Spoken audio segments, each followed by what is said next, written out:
All right, guys, Mr. McKinney here, just going through our live teach for day 3 in case it falls on an asynchronous day or you just wanted to see it again. All right, so we're still dealing with our same graph. We got our f of x and g of x function. G of x is on the top here, f of x is on the bottom here. All right, this time we want to write but not evaluate an integral expression that gives the volume of the solid generated when r is rotated around the horizontal line y equals 4. So let's put the horizontal line y equals 4 into our picture so we can get an idea of what's going on. So there's my horizontal line. We're going to take the region R and we're going to rotate it around this horizontal line up here. Now, since we're rotating it around the horizontal line, that means we're going to be doing a dx problem, so we don't have to worry about putting everything in terms of y. Now, the region R is not touching the axis of rotation at all points. Like, it touches it at the point 0,4, but after that, this region has a gap between the line that we're rotating it around. Since the region R is not always touching the line that we're rotating it around, it's not always touching the axis of rotation, that tells me that instead of doing the disk method, we're going to be doing the washer method. And again, the reason we're doing the washer method is because the region R does not always touch the line that we're rotating it around. So as we rotate this region around, basically we're going to take this line and rotate it around. There's going to be a hole in the middle, and then there's going to be a washer created around it. So instead of adding up a bunch of circles, we're adding up a bunch of washers. So these would be turned sideways, and then at every level we've got a washer. So you can see like the hole from the washer would be right here. And here you would have a really big hole and a really skinny washer because we would just be taking this part and rotating it around. I'm not the best artist in the world, so I apologize for these pictures. But that's what we're creating here. So we're creating a bunch of washers as we go around. Okay. So we're doing the washer method here. The formula for the washer method is that the volume is equal to pi times the integral from a to b. Sorry about that. So when we're doing the washer method, we're not just doing pi r squared like we were for the disk method. The way we calculate the area of a washer is we're going to do pi times the outer radius squared minus pi times the inner radius squared. Basically, we're taking the whole circle and we're taking away the inner circle. Now, we can go ahead and factor this pi out and then just pull it out front. So the formula that you would have seen in the video would have looked something like this. Big radius squared minus small radius squared with respect to x.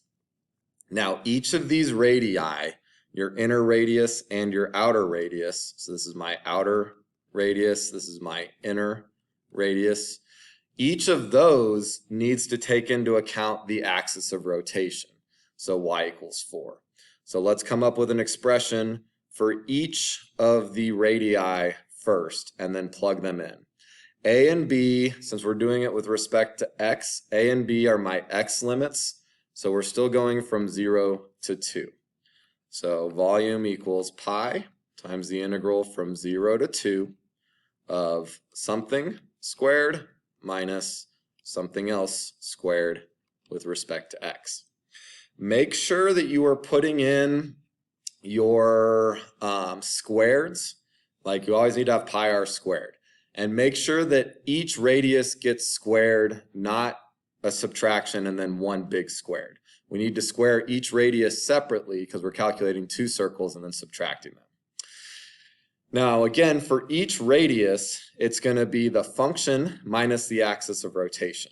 So the function that I'm going to be using here for the outer radius, the one further from the axis of rotation, is f of x.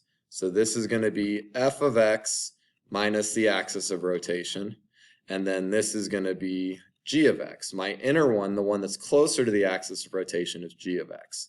So g of x minus the axis of rotation. Now again, my axis of rotation is y equals 4, it's already solved for y, and both these equations are already solved for y. So now I just need to plug everything in. So the volume would be equal to pi times the integral from 0 to 2 of 2x squared minus 6x plus 4 minus 4 squared minus, and then g of x would be 4 cosine of 1/4 pi x. So that's g of x minus 4 squared dx. Now, it told me that I do not have to evaluate, which is nice because this would be a lot of work. So I just set this up. I do not have to evaluate it. If you want, you can simplify these, but you don't have to. And you need to make sure that you show the step before you simplify it. So if you are going to simplify it, you need to show this step first. So there's really no reason to simplify that. Now, if you want to put extra parentheses like around f of x and g of x, you can, but they're not necessary. On this problem, you would have gotten 2 points for setting up the inside correctly, for setting up all the inside part correctly, and then 1 point for making sure you got your 0, 2, and then the pi out front. All right, hope this was helpful. So again, this was the washer method, and you use the washer method if the region that you're rotating does not always touch the axis of rotation. In this case, region R does not always touch that horizontal line. It was a horizontal line, which told me I was with respect to x. So again, hope this was helpful. If not, go back and watch some of the other videos. This was for day 3. Have a great day.